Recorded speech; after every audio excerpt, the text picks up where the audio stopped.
Hey, Dennis Money Show listeners, what is happening? Thanks for tuning in to another episode. Today on the show, Matt and I talk about the big dirty word, inflation. It's a little bit of a longer episode, but man, there was a lot to cover. We really wanted to include feedback and perspective from people that have sent us questions and comments, and from all different vantage points at different parts of life that people react to and how they feel about inflation. And more importantly than this, we want to give everyone a sense of control of what you can actually do about this stuff. You know, you hear about what can I do about inflation? How do I outpace inflation? How do I hedge against inflation? How do I make my dollars last longer in the future? We give some practical tips to wrap up the show that are things that dentists actually have control over. So thanks for tuning in. We love the support and we really appreciate it. Honestly, I really mean that. It means a lot to us, so thank you for being here and listening to us. If you have any questions for us, go to the Dentist Advisors discussion group on Facebook, post a question, we'll post an answer, or go to dentistadvisors.com and click on the book free consultation link, and let's have a chat today with you. But anyway, thanks for being here, everyone, and enjoy the show. Consult an advisor or conduct your own due diligence when making financial decisions. General principles discussed during this program do not constitute personal advice. This program is furnished by Dentist Advisors, a registered investment advisor. This is Dentist Money. Now, here's your host, Ryan Isaac.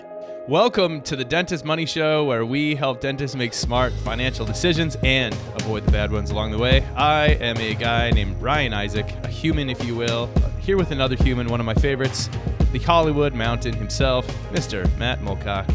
Hello, what's up, Ryan. buddy? How you doing? Good. How are you, man? Nice to have you back. Yeah, it's good. It's good to be back. Summer's to be back busy, in the swing man. of things. Yeah, busy times. We're jumping straight into this one today because I feel like there is so much to talk about, and I doubt this is going to be a short episode. But it is a question, a fear, a worry, it's a constant in financial discussions, investment discussions. It's really hot right now, so we're recording this. If you're listening down the road, we're recording this in, what are we in, June? End of June, 2021? Near the end of June. Just wild. I can't believe we're 6 months into 2021. I know. It's so crazy. So we're talking about inflation today. And specifically, we're going to start with, we're just going to acknowledge, I guess, people's thoughts, worries, questions on inflation, the things we hear from dentists, the things we ran a little poll in the Facebook group. That's Dentist Advisors discussion group on Facebook, if you want to go there. Join us, by the way. If you're not in that group, you should be in there. You should be our friend in that group. You should be in there and our friend. Yes, 'Cause please. We are friendly guys. At least in there. You don't have to be our friend, but we would prefer that too. You don't have to be my Facebook friend, but you do Yes. have to be my friend in the group. Be friendly in the group. Yeah. We go Dentist Advisors discussion group. We put in polls, questions in there. It's really good way to get audience feedback for this kind of stuff, and also people post questions, we post answers. Anyway, did a poll in there. We asked some different people of different ages and phases of life what they feel. So we're going to start, I guess, part one of this. We're just going to, part one, we're going to define what inflation is really, like what it really is. I feel like it's a phrase that should be kind of simple, but it's actually pretty complex, and it gets thrown out in discussions a lot without context and maybe without a lot of understanding of what it is. So part one, what is inflation? Part two, what are people saying about it? What are their questions? What's kind of the feeling that we get? And then part three, what can you do about it? That's what we're going to do today. So I love that format. Sounds like a good great format. Let's do this. Buckle up, pack a lunch. Here we go. Matt, you're going to kick us off, I guess.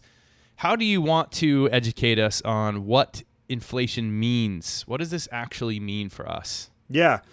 So I think if you just walked up to someone on the street, I think, and you said, what's inflation? I think most people would give you some answer around. It's like intuitive. It's intuitive, like prices rising, right? Yes. I think that's probably the intuitive, just common sense. Again, walk up to someone on the street. They'd probably say something along those lines. The actual, and that's not incorrect, by the way. That's not necessarily incorrect. True. Right. The true definition is kind of the flip side of that, which is more a decrease in purchasing power of a given currency over time, right? So again, it's kind of the same way as saying prices are going up. Yeah. You have $10 to buy something, and that $10 bought you a lot more back in 1994 than it does today. Hey, So- speaking of that, I was thinking about this thing, and one of my favorite things that I love buying as a teenager around 1994 was the Wendy's Junior Bacon Cheeseburger. Of course. Absolute The classic. go-to. Yeah. The Junior Bacon Cheeseburger. And how much was it in JBC's, 1994? 99 The cents. JBC, 99 cents, right? Yes, and I usually had enough for 2 of those, all cash, of course, coins mostly. Yeah. As a 14 and 15 You were the guy that goes to the counter and you spread your quarters out on the or your pennies and stuff on the counter. Honestly, man, it was a good day to get a JBC, and I'm not gonna lie. Actually, in the early days of Dentist Advisors with Reese and I, when we were broke and young and a brand new business in the middle of 2008 downturn, I would be excited when I'd have enough change in my car for a few JBCs in the middle of the week. Of course. So it lasted a while. Classic But JBC. JBC's 99 cents. JBCs now are $1.99. Boom. Haven't had one in a while, and I did the math on that over 15 plus years. That is about almost around a 3% inflation rate. Yeah. Actually. So you actually calculated the inflation rate of a JBC. I had to, because I was trying to think, like, what did I used to buy, that I really loved that got more expensive over time, and the JBCs, they went up. So anyway, back to your no. Stats So then. that's the perfect example. So you could just say, simply put, again, the average humans like we are, you just say the price of a JBC went up. But again, the technical, what an economist would say is your purchasing power actually went down. Your dollar lost value, in aggregate to that item, whatever that item is. Yep. So I don't know how detailed we want to get into this. I don't want to muddy the waters jump in too much. But I think just start giving getting people confused, I'll just stop you, which might be really fast. I'll just go fast. I want to give people just the basics. Yeah, cool. This is really like 101 of inflation. So again, we talked about the decline in purchasing power of that given currency. Basically, you're getting less for the same amount of money as you did in the past. What you're going to see, and you probably have seen or heard this term, Consumer Price Index, CPI. It's the most commonly used index to measure inflation. It's basically a measurement or an average of a basket of goods. And then Ryan and I were just talking about this before we started recording, of what's included. What does that mean? Yeah. Basically, think of it as like an average of all services and goods to evaluate your cost of living. Mm-hmm. So think of housing, think of food. They even, when I was looking at these, it was like random items like tobacco and going to a museum and funerals. Yeah. So pretty much anything you can think of for cost of living is factored into this CPI, this Consumer Price Index. And so they take this every single month. It comes out from the labor of labor of statistics. Yeah, that's like Bureau of Labor Statistics. There it is. Okay. Bureau of Labor Statistics. The old bureau. The old bureau. You know it. So every single month they release this data, and we just got it back. I was just looking at this to give us some numbers here. Okay. And to acknowledge that this is a real concern. We want to acknowledge that people are fearful for a good reason, right? So if you look back at the average, this is also, by the way, usinflationcalculator.com. You can go look at this. In 2020, for that 12-month period of 2020, the CPI average was 1.4% for that 12-month period. The most recent reading they just came out with in mid-June was 5%. Mm-hmm. So it's real. And historically, over 100 years on average, it's around 3. Yes, right? I think 2.5 to 3 in that range. So we are definitely at a point. If you're factoring in the CPI and everything, this basket of goods, basically the cost of living, we are up significantly over the. And you can see March it was 2.6, April 4.2, May was 5. So it is increasing. I think the question people have right now, and if you really dig deep into these articles and things that are coming out, the question remains right now is it here to stay, or is it just temporary because of a lot of factors, one of them being COVID? Yeah, okay. I thought that was a perfect definition. That was not too much, wasn't too little. It was perfect, man. So it was the Goldilocks of explanations. The Goldilocks of inflation definitions. So important to talk about when it comes to inflation, the vantage point in which you sit, right? So, for example, even when we talk about CPI, that's only the vantage point of consumers, right? There's other indexes you can track. So I'm looking at them right now, like the PPI, the Producer Price Index. measures the inflation in the production process, right?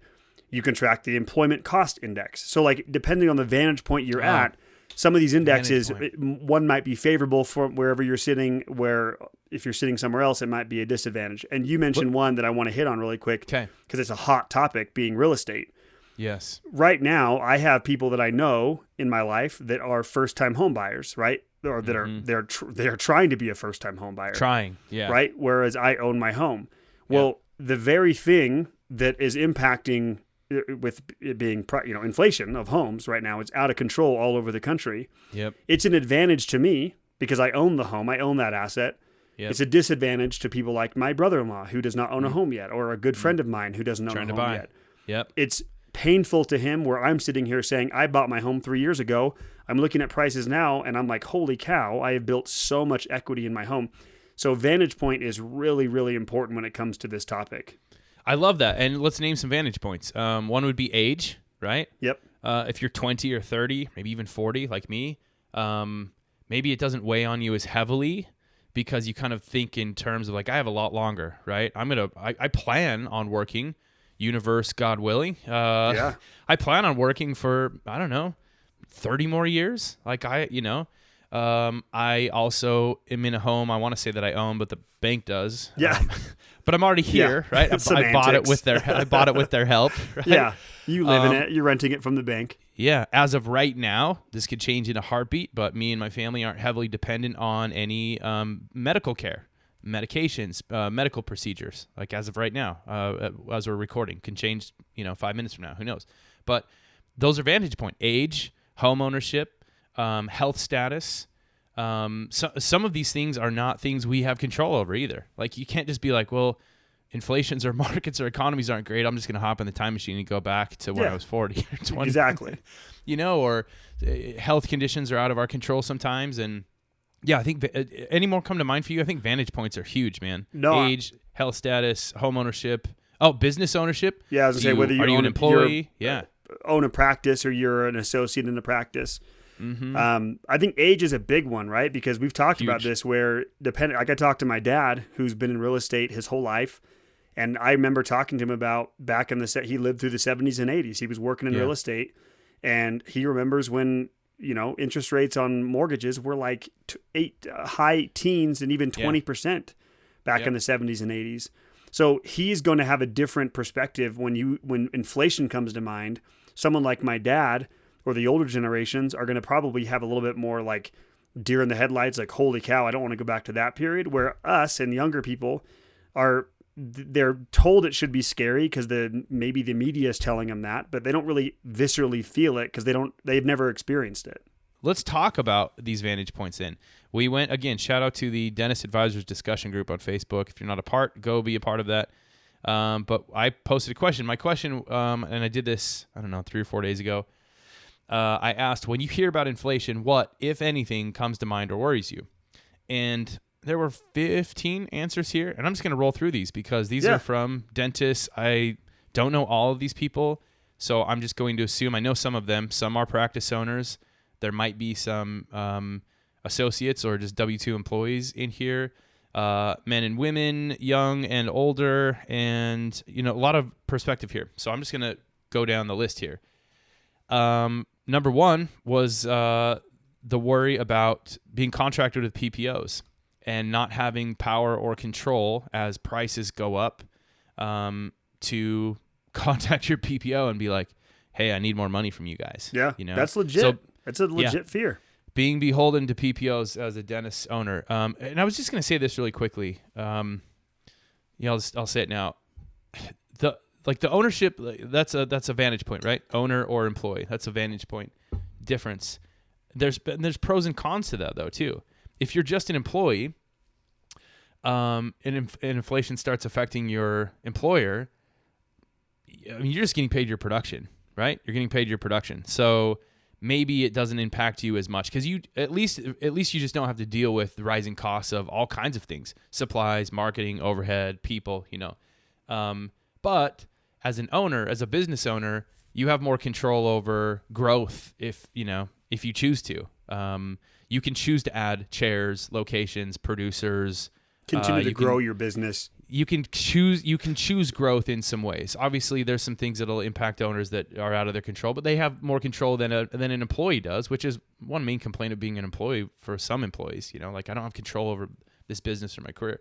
So I'm just thinking like it's a double-edged sword being an owner. You know, you have to deal with the rising costs during inflation and insurance contracts, like this person says, but you also do have more tools in your control for growth and revenue and income than an employee does. I mean, that's just bare bones of it. Okay, someone else said the stock market goes down, so I'm worried about the stocks. Someone said, let's see, increased business and personal expenses. Yep. When will I eventually notice my profits shrink? So big question. Yep. How to invest? You know, whether real estate is overpriced. You know, basically. Real estate's overpriced. Our investors are heavily into real estate, and I think that goes for probably all asset classes. Basically, how to invest. That was the question. Another person said how to save enough to live off what might be like double my expenses in the future. Right? If I'm used to 20 grand right now, will it be 40 in the future? Purchasing power is decreasing. If I'm planning on 40 grand now a month, but in 20 years from now, that might only that'll be much less. Yep. There's a few jokes in here. Actually, I'll skip the jokes. they might be good. We'll skip them. Let's see. Okay, just the country and government spending, our country's debt, right? Not being able to pay our bills, not being able to pay for our debt is a big concern. I think this comment thread might have gone into a little bit of a different direction after that point. Anyway, so not being able to pay for our debt, our government spending, that's very, very valid. This reminds me of when we started Dennis Advisors in 2007, and after the crash and, you know, some expansive economic growth after that and huge government spending, which, you know, the biggest at the time, same topic was going biggest on. At the time until COVID came around and shattered that. Yep. That record. Yep. Someone said, I get excited, my debt becomes cheaper. Very true. We've seen that happen because of government intervention. Some of it has to do with that. Typically, historically, I think inflation it'll affect interest rates kind of directly, right? Inflation will go up and interest rates will go up. Right now, though, we've seen kind of the opposite effect. But it's more nuanced than that, right? There's other factors, the reasons why debt has been so cheap. I love this one. We always talk about our total term, right? How do you know when you have enough money to retire one day? And our measure has always been something we call total term. It's about roughly 30 times what you need to spend in a year in net worth that you can use, money you can access. Someone says, I wonder if a 30x is going to be enough anymore. So I like that part of the discussion. Buying real estate, PPOs again, and last one, the effect inflation will have on holding cash. Okay. I want to skip to one more thing really fast. I asked a couple people that were in their 60s about their thoughts on inflation. And it's really interesting because asking someone in their 60s, like you were just talking about your dad, I've had conversations with my father as well about, you know, his retirement investments and inflation. That's a conversation that comes up a lot. If you're in your 60s or above, you think of it like you lived through periods of time that you and I, Matt, have not lived through. Exactly. We have not invested through. We have not owned houses or businesses through, right? And they're thinking back to times when interest rates on houses were in the high teens, up to almost 20%, I think, in the 80s. Yeah. Inflation was topping at 14%. Yep. In the 70s and 80s. So these were periods of time when you got paid, and your paycheck wasn't going up 14% a year, right? The cost of living was, yeah. Yeah, so these people were getting paid the same, but their gas money was not going as far, and their grocery money was not going as far. All of those things that you talked about in the CPI, the goods and services baskets, right? They weren't stretching. So someone who used to have $1,000 a month left over for emergencies, or heaven forbid, a vacation or a little bit of lifestyle. I was going to say, even fun. Have some fun, yeah. Heaven forbid, we have some fun with the money we work so hard for. How dare you? Yeah. All of a sudden, that $1,000 was now dwindling to $700 or $600 or $500, whatever. They lived through periods of time where they didn't get paid more, but their lives started costing them more. And I don't know. This conversation, I think, it reminds me of the spending conversation with high-earning dentists. Sometimes when you have a really high income, you might not notice these things as much, especially if it's a period of inflation or a spike of that kind of thing that doesn't last for decades, right? It might be a shorter period of time, maybe only a few years. Maybe you don't notice it enough. But other people, it's going to affect a ton, right? If prices kind of jump that much. So there's perspective. What do you want to add on that? I mean, you talked about some of people that are buying homes for the first time. Yep. Those are some client questions. Anything you want to add that clients are saying or clients are asking? You're hearing from dentists. Yeah, I think the biggest thing for me when people are bringing this up is we understand it's all over the media. I think the important thing to take away from this, or the things that I think about, I think most people are getting their information about inflation being scary from the media. Is that pretty safe to say? You'd say, yeah. Well, media, and nowadays, what is media to most of us? It's social media. Social media, right? Yeah. Or they click the TV on, or maybe their TV's on in the background. At their office, and whatever. They're just seeing MSNBC and they're seeing all these scary headlines come across, right? Yep. I think the important thing to consider here that I think about a lot with topics like this is, number one, it is so much more complicated than the media gives it credit for. Yes. Right. So how do you mean? Yeah, break that down. So you got to think of the coming back to vantage points. The vantage point of the media, their number one motivation is to get eyeballs on the screen, right? Yeah, it's advertising. They need Just more. Kind of a funny thing, but it's true. Yeah, but you are their product. They're trying to get more eyeballs on the screen.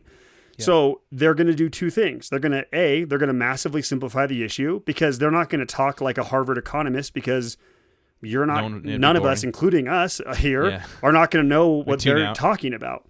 Yeah. So they're going to massively simplify the issue.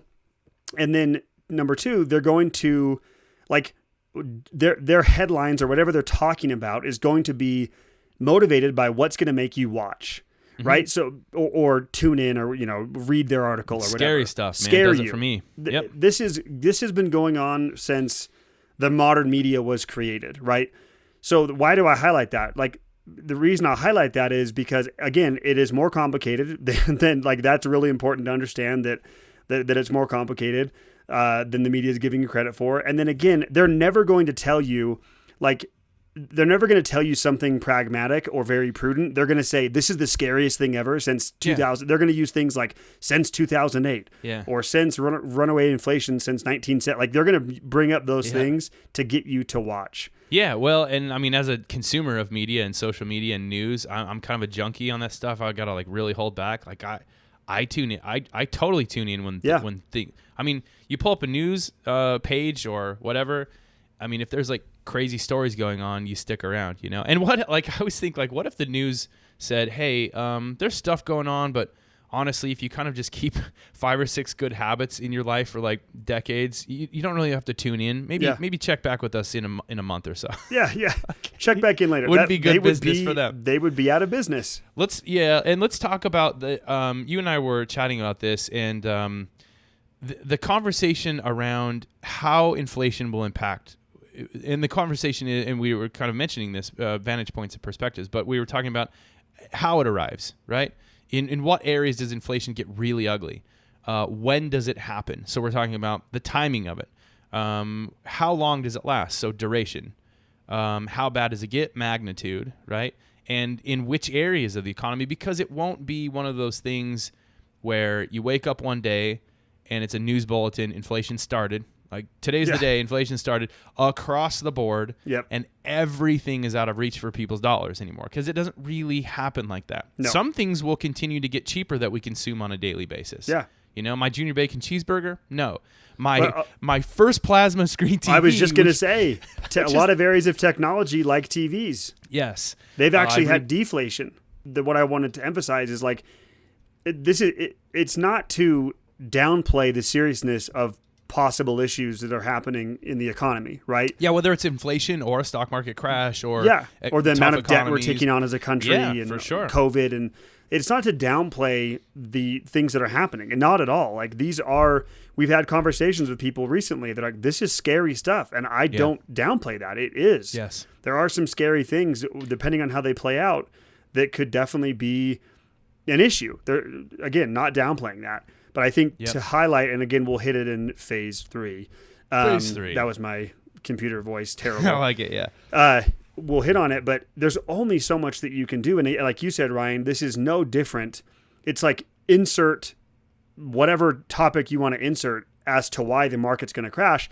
The latest flavor of the month is inflation. Yes. And so, but if you go back, if you're really paying attention to headlines, last month it was something else.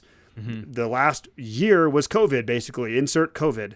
So there's always something to make you think like you have control over these massive things when really you don't. It always comes back to the foundational things you should be thinking about, and nothing changes with inflation or not. We're not going to change our viewpoint of what you can control and what you can't control. On the Dennis Money Show, we teach dentists how to make smart financial decisions.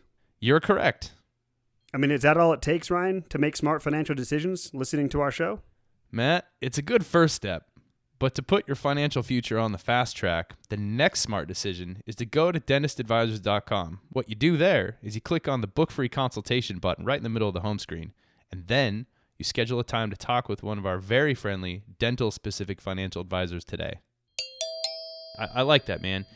We acknowledge what it is. We're not downplaying it, but we are also being realistic about what we control, which brings us to phase 3. Initiate phase 3. We got to make this a thing. I like initiating phases. I feel like a rocket person, which is probably not what they're actually called. They're not even called rocket people. I think the official term is rocket person. Rocket person. The rocket person. Which means there's also rocket people. Yeah.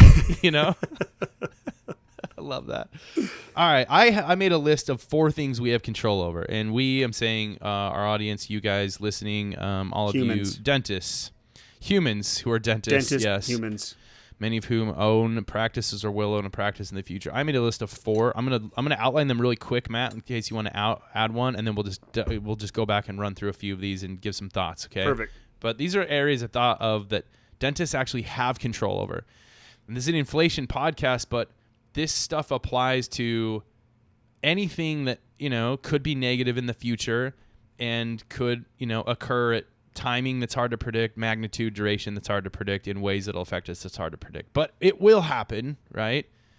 It's just hard to know when and how and when not. So number 1 thing that we have control over, you have control over, is to run a good practice. That's number 1. Number 2 is to be a good investor. We'll talk about what that means. Number 3 is not holding too much cash than you really need. That's a real bad thing during inflation, obviously. And then number 4 is to build a high enough net worth, which is what someone mentioned in our Facebook comments. Is a 30 multiple of my spending going to be enough? So those are the 4 I came up with.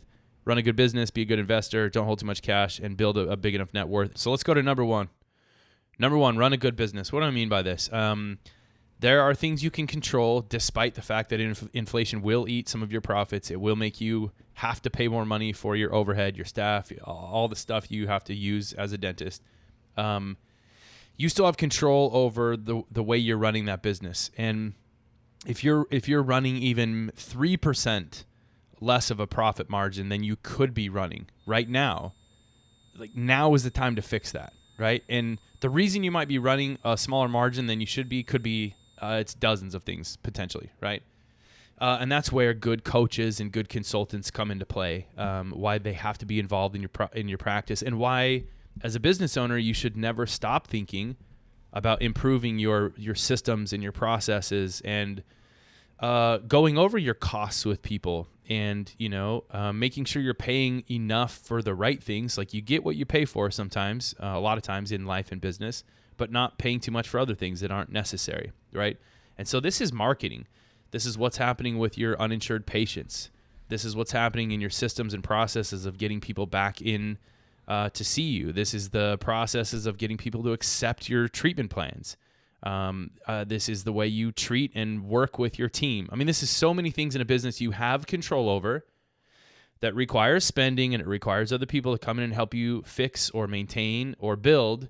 But that is a piece of control that you have that can outpace any inflationary problems in the future, or at least keep up with them, right? Because here's one thing, we didn't even really say this, but this is like the main thing that comes to my mind all the time when it comes to inflation.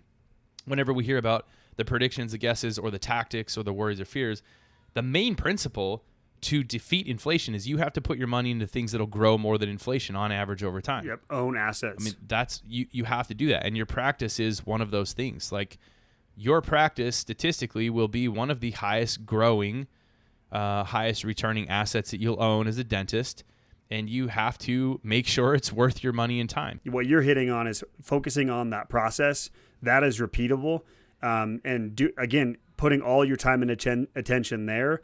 You're going to be far better off than focusing on an outcome that, in the end, when it comes to the details, you have no control over. Yeah. You don't know what inflation is going to do to your profits in the end, and again, you can't control that. Yeah, you don't control it. Yeah. I like you, I'm always amazed at watching clients and other dentists improve their income by just without like adding chairs, without adding hours, without adding locations or more people. Sometimes it's improved marketing. Sometimes it's improved treatment planning systems, processes, right? Sometimes it's going back through patient bases and going, who's not coming back, or like who doesn't have insurance? How do we get them to, there's all these resources in the dental world now too. When I talk to people who do in-house the payment plans, right? And the things how it can affect people who don't come into the practice actually show up and accept treatment. And there's just so many little things that you can do that you do have control over. But they're tedious and they might be monotonous and they take time and they cost money and they require other people. And it is. Anyway. It's more fun to stew over what's going to happen with inflation and markets over the next it's couple easier of years. Anyway. Yeah. It's sure easier. Okay. Number 2, be a good investor. This isn't the podcast for like all end all be all investment habits, but here's the other thing about inflation and investments. There's big worries about stock markets declining, and that it does happen. Stock markets have lower returns during higher periods of inflation, but really also the difference between the return you get in your stocks and inflation is something called the real return. That's the real return. That's the difference. So if inflation's 3% and you got 10, your real return is 7. And that real return is eaten up when inflation grows. And some companies do struggle during inflation, just like a practice might, because profits can go down, right? Expenses go up. But this is absolutely a reminder that just like the nuance of inflation, the nuance of our lives, how diverse our lives are, not everything we do and consume and use will grow or be changed by inflation at the same rate. Companies are the same way. So not every it's not a blanket statement. Inflation hurts stocks. It's not a blanket statement because it's not true. Historically, there are different types of stocks that perform better than others during high inflationary periods. What this means for you, what it means to be a good investor, is the thing we always say, which is to be a low-cost, globally diversified investor with a high savings rate, frequently rebalancing for many, many years, decades over your life. And the part of that, the globally diversified, is not only globally, but it's the types of stocks that you own. Your portfolio should be diversified across all kinds of stocks, big and little, medium size, growth stocks, expensive ones, cheap value stocks, everything in between. That's how you diversify your way around that general blanket statement that inflation hurts stocks. My stocks will go down. Some will, not all of them will though, and you'll be able to experience the upside of that if you have a diversified portfolio. And I want to bring up something that it's a quote from Warren Buffett. This is a CNBC article that actually talked about, it's called Warren Buffett Explains How to Invest in Stocks When Inflation Hits Markets. He's been investing for, I think, 1,079 years consecutively. So he's seen a lot of periods of all kinds of conditions. Here's something we see, and this is reflected in the Facebook comments. People, they grasp onto whatever the thing of the day is that's going to make their stocks go down, right? And when we say thing of the day, we're not mocking it as if like you shouldn't be worried about it. We're just saying it's common human behavior to just jump from thing to thing multiple times per year of like, this is going to cause it. Now this is the, Like it's just really common. Yep.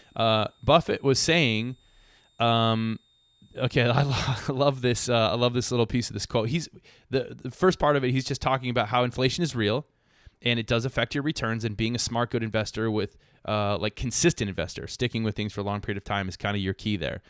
And to those who, and we hear this a lot, okay, this is a thing people want to do. They want to say, well, this is the thing that's going to make stocks go down. Therefore, I'm going to hold on to my cash. I'm going to wait to invest. And the reason for that waiting rotates throughout the year all the time for some insert people. Whatever reason. Yep. There's always any reason. But to that, he says, if you feel like you can dance in and out of securities in a way that defeats the inflation tax, I would like to be your broker, but not your partner. And I love that because he's saying like, hey, I'll sell you the stocks and make commissions to all you who want to jump in and out of stocks, but I don't want to partner with you. The lesson in that is what part of being a good, smart investor is there is no way to say inflation is going to hurt my stocks, therefore I'm not going to invest right now. I'm going to wait and then invest when it's better. Like it's not going to work out. Please don't do that. I just wanted to highlight that was in 2018. The whole article is in response to all the talk going on about inflation. And from that point on, inflation was, I'm just looking at my numbers here, end of 2018, finished the year at 1.9, 2019, 2.3, 2020, 1.4. So he's just saying like everyone's freaking out about it, and then it didn't come to fruition. Didn't come to fruition, which is like, that's the cycle of human predictions. Yep. That's how gambling works. Yeah. Right? What's the quote? Forecasters don't give you an answer because they know. They give it to you because they're asked. Because they're asked to. Yep. Yeah. And this isn't to say, because I know what I can hear the argument against what you're saying, which is, well, Matt, in the last 15 years, we've seen unprecedented government spending. We don't even know how this is going to affect the future. It's true. We don't know. And I would say you're absolutely right. You're totally right. The scary thing is we don't know how many things are going to affect the future. But the point is what you're making. And this business started in 2007. I've seen a lot of these conversations come and go. And the point is that it's just hard to pinpoint because it's been going for a long time, and then we worry about things that don't happen, or we worry about things that don't happen in the way that we think they're going to happen, and then they happen and they don't affect us in the way that we thought they were. Yeah. And then in the meantime, we actually don't worry about things that we should be worried about that actually will affect us tremendously. That is exactly my point. Yes. Okay, number 3, we don't have to dwell on this one because we already did a lot of content on this. It's don't hold too much cash. Clearly, if your money isn't worth as much tomorrow as it is today, then sitting on cash is not going to help you. The fastest way to lose money. Dentists, kind of notorious for sitting on way too much cash than they should. I don't want to say all dentists, but that's a thing that happens. Okay. And so we did 2 pieces of content recently that kind of outline how much cash should a dentist hold at any given time based on their situation. One was a webinar. You can find all of this at dentistadvisors.com. And so one was a webinar. I don't have the date on this, but it's called How Much Cash Should You Hold Right Now? It's a webinar we did just a few months ago. You can find this. It's all free, dentistadvisors.com. Just go search for it. Or on the Dennis Money Show, it was called The Laws of Liquidity, episode 280. So search for that. But there's a formula for how much cash you should hold at any given time, and you shouldn't hold more than that because that's one of the biggest killers where inflation will get you. And to go back to the principle, I've said it a few times, but to reiterate this thing, the way to beat inflation, quotes, air quotes, beat inflation, right? You're going to beat it. Quotes. I got one hand air quotes Soak going. them for crutchy. Or hedge inflation, because that's the thing people say, like, how do I hedge for inflation? Is you have to have your money in things that will grow more than inflation. That's the general basic principle. What your money goes in that grows more inflation it's varied. And it's topic for expansive. another day. Another time. There's a lot of things you can put money in that'll grow more than inflation, but that's the principle. You have to outgrow it, right? Cash will not do that. So check out those pieces of content. Number 4, have a high enough net worth. There's another topic for another time on our website, dentistadvisors.com. If you search for the term total term, that's our little measure of how much net worth someone should have before they're ready to be financially independent for an indefinite period of time. So it's a very conservative measure. Just to give a quick little bit of math, we, and this is kind of high level, but we really try to help our clients get to a point where before they're done completely working, they have a 30 multiple of their annual spending, which means if you spend $100,000 a year, I want you to be able to have $3 million at your disposal to spend The reverse math of this is something called a withdrawal rate. We hedge our withdrawal rate. Our withdrawal rate's even more conservative than the historically very well debated and documented withdrawal rate of 4% that has been proven to be fairly sustainable for a lifetime. What that means is you can have a pot of money, pull 4% of it out a year, invest it in a mild conservative way, and still be able to pull 4% pretty consistently. The mild salsa, yeah. Mild salsa. The one my wife can handle. That's me too. I'm the mild salsa guy all the time. And in fact, I don't trust anyone who, when you ask like someone like waiting your table, you're like, "Is this pretty hot?" And they're like, "No, it's fine." Don't trust you. Nope. Don't trust you. Nope. So you can invest your money in a mild salsa way and still get 4% out of this thing pretty indefinitely. That's a long debated thing in our industry. We did the goals we're trying to help our clients achieve a 30 multiple of their spending.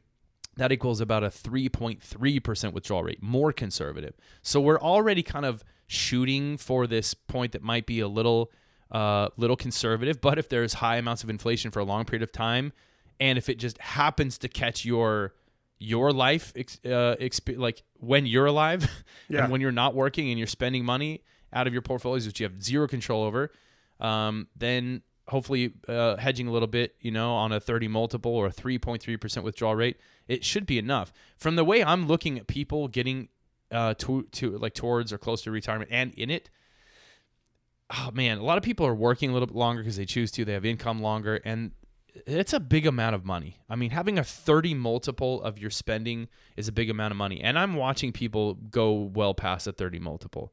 It's happening, which will just give people options sooner, or they'll just have more money to pass along, or they'll just be able to blow money like they never spent it before in their lives in retirement, which is super cool. Yeah. So you just said that, and there's people out there right now listening being like, what? Really? Yeah, You've got people blowing by it? We also have people that are not. It depends, but...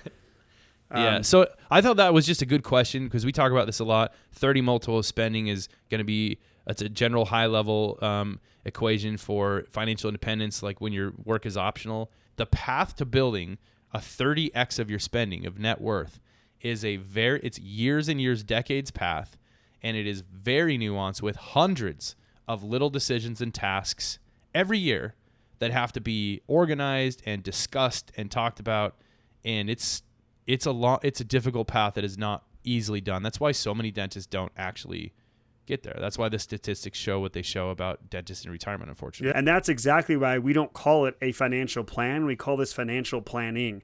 It is a lifelong process that you have to be engaged in for your entire life and realize that, plan A is not always going to work out. Is it possible that you're getting ready to retire, live off a fixed income, through whatever those means are, and you have it all worked out your whole life, and all of a sudden runaway inflation takes off, and you're like, dang, I'm gonna have to work a few more years. Yes, that is very possible. You have to be willing to adapt and engage in the process of lifelong financial planning. Dude, I'm so glad you said that, because what you just said was, it is not a noun, but it's a verb. Yeah. Yes. It's the act of financial planning. Dude. It's not a leather-bound book. It's not a thing. It's a process. Not a noun. Yeah. It's a verb. We're ending with that. That's beautiful. Boom. So thanks everyone for being here. This is a longer episode. Maybe our producers can cut it down a little bit, but I feel like there's a lot to talk about, and it's still, obviously, will leave many of you with a lot of questions. And so you can get your questions answered in a couple ways. You can go to the discussion group that we referenced on Facebook, Dentist Advisors Discussion Group, post a question. We'll post an answer. We also love your feedback when we have polls in there. It's really helpful. It informs our conversations like this, and I think this was really helpful. Or you can call us directly. We'll get on the phone. We'll have a chat. We're always happy to do 15, 20 minutes, a little Q&A, and point you in the right direction, be good humans to you. Or you might be looking to actually hire a partner to work with you in the action of financial planning for the next 50 years of your life, and that's why we exist. So go to dentistadvisors.com. book a free consultation. We'd love to chat with you. So, Matt, glad to have you back around. Yeah, it's good to be back, Ryan. Thank you. Thanks everyone for listening and tuning in. As always, we really appreciate it, and we'll catch you next time. Thanks, everybody.